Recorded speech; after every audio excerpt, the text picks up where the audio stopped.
At our wedding, my husband announced, "This dance is for the woman I've secretly loved for 10 years. Then he walked past me to my sister. Everyone cheered until I asked my father about the $750,000 debt. "This dance is for the woman I've truly loved for the last 10 years. My husband's voice rang through the ballroom. I sat at the main table in my wedding gown, white lace, pearls. Darius stood at the microphone, tall, handsome, confident. He looked at the crowd, then at the head table, but not at me. 10 years? We'd met 1 year ago. My father arranged it. No courtship, no romance. So who had Darius loved for 10 years? He walked toward our table, toward me. Then he walked right past me. He stopped in front of my sister, Simone. She wore a deep burgundy dress. Her smile was slow, knowing. She stood without hesitation, like she'd been expecting this. Darius took her hand, led her to the dance floor. The orchestra started playing our wedding song. Applause erupted. How sweet! A dance with the maid of honor. My father clapped too. Elijah Hayes, silver-haired, sharp-suited, owner of half the food production in the state. He smiled like this was all part of the plan. I sat there, alone, surrounded by 300 guests. My hands shook. Darius spun Simone across the floor. She laughed, glowed. She'd always been the beautiful one, and now she was dancing with my husband at my wedding. Then I remembered, 3 months ago, my father's office. "You'll marry Darius Vance. The company needs this merger, and Simone's debts need to disappear." Simone's debts? She borrowed from the wrong people. "This marriage fixes it." "How does my marriage?" "Darius needs capital. We need his network. Simone's creditors get paid. Everyone wins, except me." "You're being dramatic, Nia." I never argued with my father until tonight. I stood up, picked up a fresh champagne glass, walked toward my father. People started noticing. Whispers spread. I stopped in front of him. "Sit down, Nia," he hissed. I didn't. I raised my voice, loud enough for everyone. "Father." The music stopped. Darius froze. Simone's smile vanished. "Since Darius just declared his love for Simone in front of 300 people,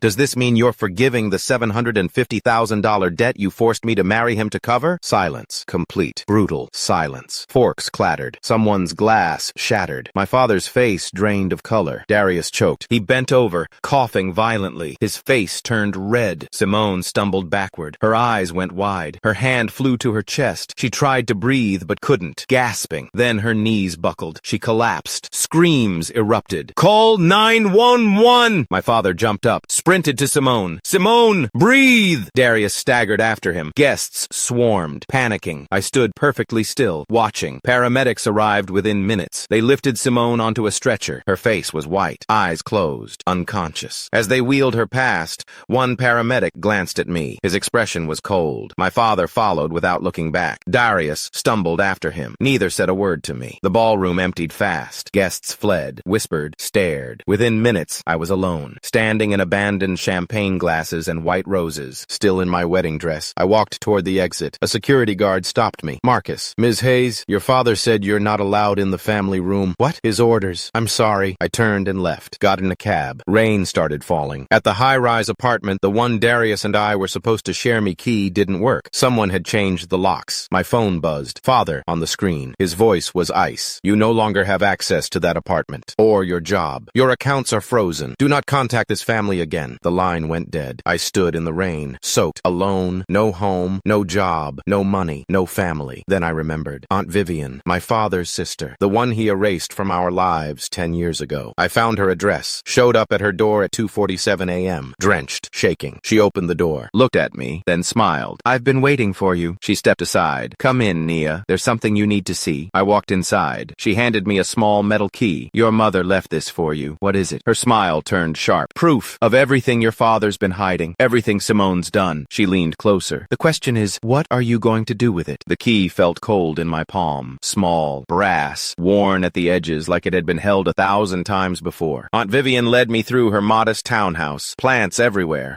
Books stacked on every surface. The smell of jasmine tea and old paper. Nothing like my father's sterile mansion. "Your mother knew," Vivian said quietly, unlocking a cedar chest in the corner of her study. "She knew what Elijah was, what he was capable of. She just didn't know how far he'd go. She pulled out a leather-bound journal, faded, worn. My mother's handwriting on the cover, property of Eleanor Hayes, private. She kept this hidden for years, Vivian continued. After she died, I went to the house. Your father was already clearing out her things, throwing away anything that reminded him of her. I took what I could. She handed me the journal. Read it, all of it, then decide what you want to do. I opened to the first page. March 12th, 2003. Elijah suggested we invest Simone's trust fund in a new venture. I said no. He did it anyway. When I confronted him, he told me it was family business and I should stay out of it. I'm her mother. How is protecting our daughter's future not my business? I flipped ahead. June 8th, 2005. Simone failed another semester. Elijah paid the dean $50,000 to keep her enrolled. When I asked where the money came from, he laughed, said it was discretionary funds. I checked our accounts. He's been moving money for months, amounts I can't trace. My hands started shaking. November 2nd, 2008. Simone totaled her car. Again. Third one this year. Elijah bought her a new Mercedes. When I suggested therapy, he said I was being hysterical. She's 23 years old and has no concept of consequences because he won't let her face any. I kept reading, page after page, years of my mother watching my father enable Simone, bail her out, cover for her, and then I reached the final entries. January 14th, 2012. Simone's in trouble. Real trouble this time. She borrowed money from someone Elijah called dangerous. He won't tell me how much, won't tell me who. Just keep saying he'll handle it. I'm terrified of what that means. January 29th, 2012. Elijah suggested Nia get married. She's only 24. When I asked why the rush, he said it would be good for the family. Good for the family. Or good for Simone. February 3rd, 2012. I confronted him tonight. Demanded the truth. He told me Simone owes $750,000 to a loan shark connected to organized crime. They've threatened to hurt her if he doesn't pay. He's been looking for a solution. A merger. A marriage. Anything to get the capital to make it go away. My vision blurred. February 10th, 2012. He wants Nia to marry someone named Darius Vance, a businessman who needs access to our distribution network. In exchange, Darius will provide the cash to clear Simone's debt. I told Elijah absolutely not. We are not selling our daughter to save the other one. He said I was being emotional and that Nia would understand eventually. She won't. She shouldn't have to. The next entry was dated 2 days before my mother died. February 17th, 2012. I've decided to tell Nia everything. She deserves to know what her father is planning, what Simone has done. I'm meeting with a lawyer tomorrow to protect her inheritance, to make sure Elijah can't force her into this. I won't let him sacrifice one daughter for the other. The final entry was written in shaky handwriting. February 18th, 2012. I don't feel well. Simone picked up my medication this afternoon. Said the pharmacy made a mistake with the dosage. I'm so tired. I can barely. The sentence ended there, unfinished. My mother died that night. Heart failure, the doctors said. A tragic accident. I looked up at Aunt Vivian. My face was wet. I hadn't realized I was crying. She was going to tell you, Vivian said softly. She was going to protect you, and then she was gone. Simone, I whispered. Simone picked up her medication. Vivian nodded slowly. I've always wondered, but I had no proof. Just suspicions. Just a feeling that something was wrong. I stood up. The room tilted. Where does this key go? Your mother had a storage unit. Small place across town. She kept documents there. Financial records. Evidence. Things she didn't want your father to find. She wrote down the address on a piece of paper. Whatever you find there, Naye, it's yours. Use it however you see fit. I arrived at Store Safe Self-Storage at 4:13 a.m. The attendant, a tired-looking man named Carl, mid-50s, reading a Stephen King novel, barely glanced at me. Unit 127, I said, showing him the key. He checked his records. Eleanor Hayes, paid through 2030. You family? Daughter. He nodded and buzzed me through. The hallway smelled like concrete and motor oil. Fluorescent lights flickered overhead. Unit 127 was at the far end. I unlocked the door, pulled it open. Inside was a single filing cabinet, a cardboard box, and a sealed envelope with my name on it. I opened the envelope first. My dearest Nia, if you're reading this, something has happened to me. I pray you never have to open this. But if you do, know that everything in this unit is the truth. Your father is not the man he pretends to be. Simone is not the sister you deserve. And you, my brilliant, strong, beautiful girl, you are not a bargaining chip. Fight for yourself. Fight for the truth. Don't let them make you small. I love you always, Mom. I set the letter down carefully, opened the filing cabinet. Inside were folders, dozens of them, labeled by year. I pulled out the most recent one. 2011, 2012, Simone Hayes. Debt records inside were bank statements, loan documents, threatening letters. Simone had borrowed $750,000 from a man named Viktor Kuznetsov, a known associate of the Belov crime family. The interest rate was 18% compounded monthly. She'd missed 6 payments. The letters got progressively more threatening. warning. Ms. Hayes, you have 30 days to remit payment or we will take alternative measures. Ms. Hayes, this is your final warning. Ms. Hayes, Mr. Kuznetsov does not appreciate being ignored. And then, at the bottom of the folder, a contract signed by my father. Agreement of settlement. Elijah Hayes agrees to facilitate a business merger between Hayes Family Foods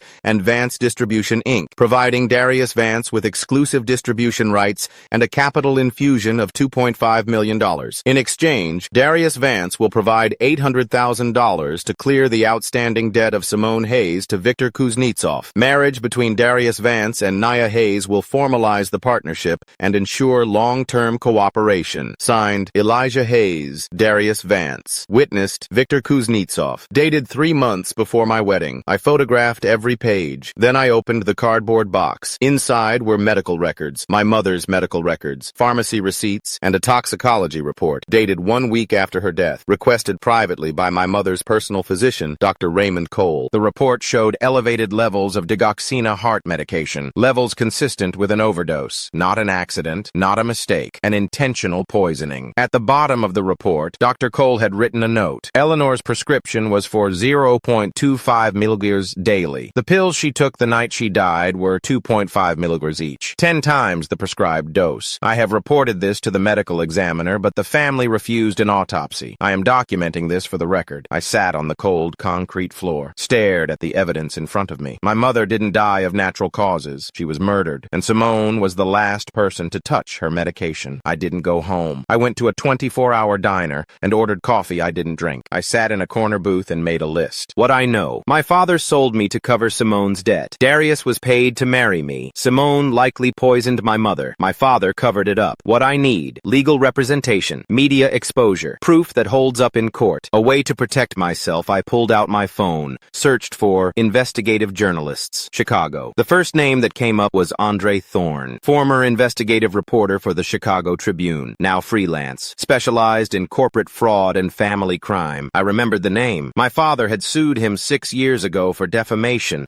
after Thorne published an article about Hayes Family Foods using expired ingredients in low-income school lunch programs. Thorne lost. My father destroyed his career. I called the number listed on his website. It rang 4 times. Thorne, his voice was rough, tired. Mr. Thorne, my name is Naya Hayes. My father is Elijah Hayes. Silence. Then, I know who your father is. I have evidence. Evidence that he's been covering up a murder. Evidence of fraud. Evidence of everything. Another pause. Why are you calling me? Because he destroyed you, and I want to help you destroy him back. I heard a chair creak. Meet me at Lou Mitchell's, 7 a.m. Bring everything you've got. He hung up. Andre Thorne looked exactly like someone who'd been burned by my father. Mid-40s, unshaven, wearing a wrinkled button-down and jeans. He sat in the back corner booth with a cup of black coffee and a notebook. When I sat down, he didn't offer pleasantries. Show me. I slid the folder across the table. He opened it, started reading. His expression didn't change, but his hands moved faster, flipping pages, taking notes. After 20 minutes, he looked up. Your mother was murdered. I know. And you think your sister did it. I think my sister switched her pills. I think my father knew, and I think they both let her die to protect Simone. He leaned back. You understand what you're accusing them of. Yes. You understand they'll come after you. They already have. I told him about the wedding, the exposure, the disownment. He listened without interrupting. When I finished, he nodded slowly. You've got motive. You've got evidence. You've got documentation, but you don't have a confession. How do I get one? He smiled, not kindly. We make them think they've already won. Thorne's plan was simple, elegant, brutal. My father was scheduled to receive the Chicago Business Leader of the Year award at a gala in 3 days. 500 guests. Every major media outlet. Live streamed. Perfect. We leak part of the story, Thorne explained. Just enough to make your father nervous. Then we let him make a mistake. What kind of mistake? The kind where he tries to silence you publicly, and when he does, we have cameras rolling. Over the next 72 hours, Thorne worked his contacts. He reached out to a producer at Channel 7 News, Lisa Brennan, 15 years in investigative journalism, 2 Emmys. She agreed to run a teaser story. Questions surround sudden death of Hayes family matriarch. The story aired 48 hours before the gala. It didn't accuse anyone. It just raised questions. Why was there no autopsy? Why did the family refuse further investigation? Why did the attending physician request a toxicology report that was never followed up on? My father's lawyers issued a statement within hours. The Hayes family is appalled by these baseless insinuations. Eleanor Hayes died of natural causes, and any suggestion otherwise is defamatory. But the damage was done. Social media picked it up. Reddit threads appeared. Twitter exploded. And my father controlled control freak that he was, couldn't stand it. He called me. I didn't answer. He called again and again. On the 5th call, I picked up. Nia. His voice was tight, controlled. We need to talk. I don't think we do. You're making a mistake. You're listening to people who want to hurt this family. This family hurt me, Dad. I did what I had to do to protect Simone, to protect all of us. You sold me. Silence. Then, come to the gala. We'll settle this privately. No press, no drama, just family. I pretended to hesitate. I don't know. Please, Nia, let me make this right. I glanced at Thorne, who was sitting across from me, recording every word. He nodded. Fine, I said. I'll be there. The grand ballroom of the Palmer House Hotel glittered like a jewel. Men in tuxedos, women in designer gowns, champagne towers, a string quartet. I arrived at 7:38 p.m., wearing a simple black dress. No jewelry, no makeup beyond the basics. I wanted to look like exactly what I was, a woman who'd been stripped of everything. My father spotted me immediately. He crossed the room, smiling for the cameras, and pulled me into a stiff hug. Thank you for coming, he said quietly. Where's Simone? Recovering. The doctor says it was a panic attack. How convenient. His smile tightened. Let's talk in the side room. He led me through a door marked private. Inside was a small conference room, and Simone. She sat in a chair looking pale and fragile, an oxygen tank next to her for effect. Darius stood behind her. Nia, Simone said softly. I'm so sorry. I never meant to hurt you. I didn't respond. My father closed the door. Here's what's going to happen, he said, his voice dropping the pretense of warmth. You're going to go out there and tell those reporters that you were mistaken, that you were emotional, that this was all a misunderstanding. Or what? Or I will bury you. Legally, financially, socially. You will have nothing. I crossed my arms. I already have nothing. You made sure of that. Simone spoke up, tears streaming down her face. Please, Nia, I made mistakes. I know I did. But Mom's death was an accident, I swear. An accident, I repeated. Yes, the pharmacy messed up her prescription. It wasn't my fault. You picked up her medication. I didn't know. You knew exactly what you were doing. Her face crumpled. My father stepped forward. That's enough. Is it? I looked at him. Because I have her medical records. I have the toxicology report. I have Dr. Cole's notes, and I have Mom's journal. His face went white. You're bluffing. Am I? I pulled out my phone, showed him the photos, page after page of evidence. His hand trembled as he scrolled through them. Where did you get these? Mom left them for me. She knew what you were. She was going to stop you. And then Simone killed her. That's not true, Simone screamed. Then explain the pills, Simone.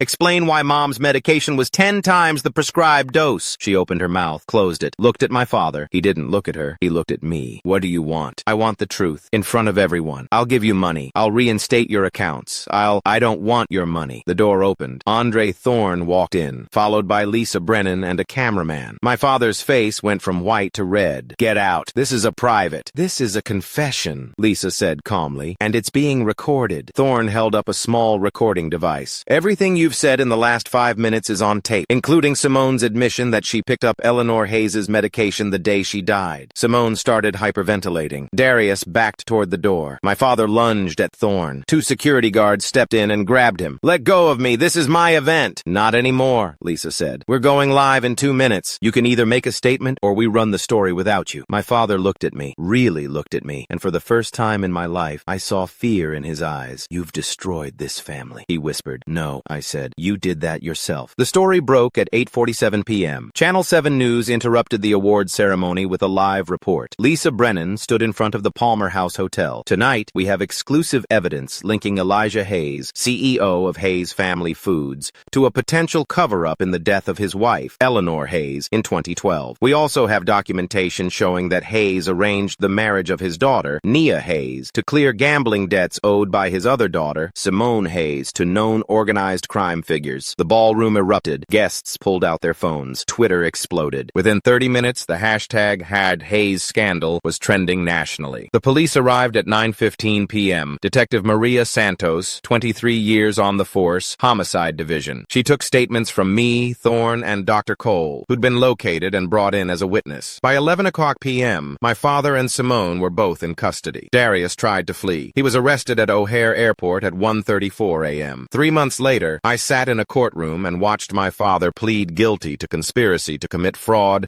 and obstruction of justice. Simone was charged with voluntary manslaughter. Darius turned state's witness in exchange for immunity. The company was seized, restructured, renamed. I wanted nothing to do with it. Instead, I took the money my mother had hidden away, the money my father never found, and started a foundation in her name, Eleanor's Light, supporting women escaping financial abuse. Aunt Vivian became my partner, my friend. One afternoon, 6 months after the trial, I was sitting in my new apartment apartment's mall. Simple, mine, when my phone buzzed. A message from an unknown number. I'm sorry. S. I stared at it for a long time. Then I deleted it, and I never looked back. My name is Nia Hayes. My father tried to sell me. My sister tried to erase me, but I'm still here, and I finally belong to myself.